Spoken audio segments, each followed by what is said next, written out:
مثال کے طور پر کسی شخص کا مرکز حیات اس کی بیوی ہے.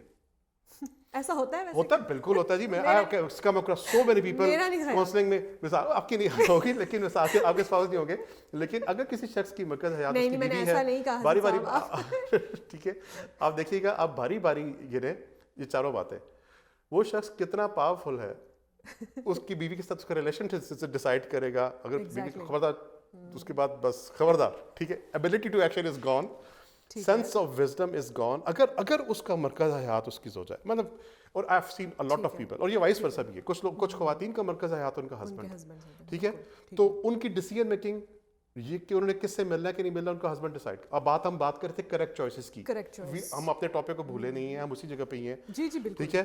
رہنمائی 2 ایکشنز میں ہے, تو وہ ڈیسائڈ کرے گا اس کا ہسبینڈ کہ تم نے کس کی طرف جانا ہے, کیا نہیں کرنا. ایون کپڑوں کے چوائسیز بھی سم ٹائمز ہسبینڈ ڈیسائڈ کرے گا تم نے یہ پہننا ہے یہ نہیں پہننا. تو اس کا مطلب ہے کہ اگر ہماری جو مرکز حیات ہے ہمارا ہسبینڈ ہے, واٹ اف آپ کا مرکز حیات آپ کی جاب ہے, تو بہت سے سرکاری ملازمین کی یہ مرکز حیات آپ کو اکثر نہیں سننا تھا, اوپر سے ہی حکم آیا ہے, تو ان کا جو مرکز حیات ہوتا ہے اوپر کا حکم ہوتا ہے, ایسا ہی ہے, ٹھیک ہے. تو اس کا مطلب ہے کہ your sense of self worth is gone. اگر اوپر سے حکم آیا کہ تم نہایت ہی نامعقول اور نہایت ہی احمق شخص ہو, تو سر بالکل سر ایسی ہی بات ہے. تو اس کا مطلب ہے کہ آپ کی نظروں میں اپنی وقت نہیں ہے, اپنی وقت ہوتی تو آپ اسٹینڈ آؤٹ کرتے ہیں, سر یہ حکم سر تھوڑا غلط ہے, چینج کر لیں. چونکہ آپ کی نظروں میں اپنی وقت نہیں ہے تو یو کین گو بیونڈ. آپ کسی بھی چیز کے ساتھ کہتے ہیں you stand for, don't stand for any thing, you can board of any thing. کسی چیز پر رکنا پڑے گا.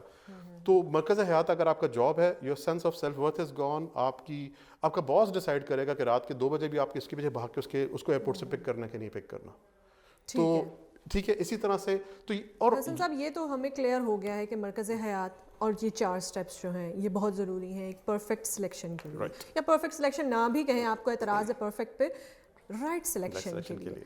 اچھا, میں آپ سے یہ ضرور پوچھنا چاہوں گی کہ اگر ہماری سلیکشن غلط ہو گئی تو پھر دین واٹ, پچھتاوا اور وہ سب چیزیں جو ہیں. تو یہاں تو یہ 4 باتیں آ گئی تھیں کہ اس سلیکشن کے اوپر تھی, اور یہاں سے ایک سوال ہے کہ پھر صحیح مرکز حیات کیا ہوگا. وہ ہے پرنسپلز, اصول, سچ, آنیسٹی, رسپیکٹ, جینوئن کیئر, خیال رکھنا ایک دوسرے کا, عزت افزائی, مہمان, یہ وہ تمام ایتھکس, وہ تمام سچائی کے قوانین دے مرکز حیات.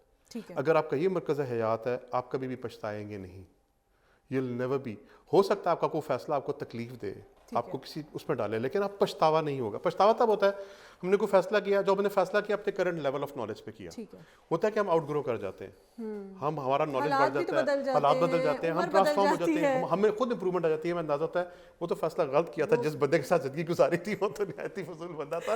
تو مجھے لگتا ہے کہ یہ ساری انفارمیشن ہماری خواتین کو بہت ہونا چاہیے. تھینک یو سو مچ حسن صاحب, آپ نے میرے تو دماغ کی بہت ساری گرہیں جو ہیں وہ کھول دی ہیں. آئی وش کہ جی یہ باقیوں کے ساتھ بھی ہم کر سکیں, اپنے ساتھ سب سے پہلے کریں.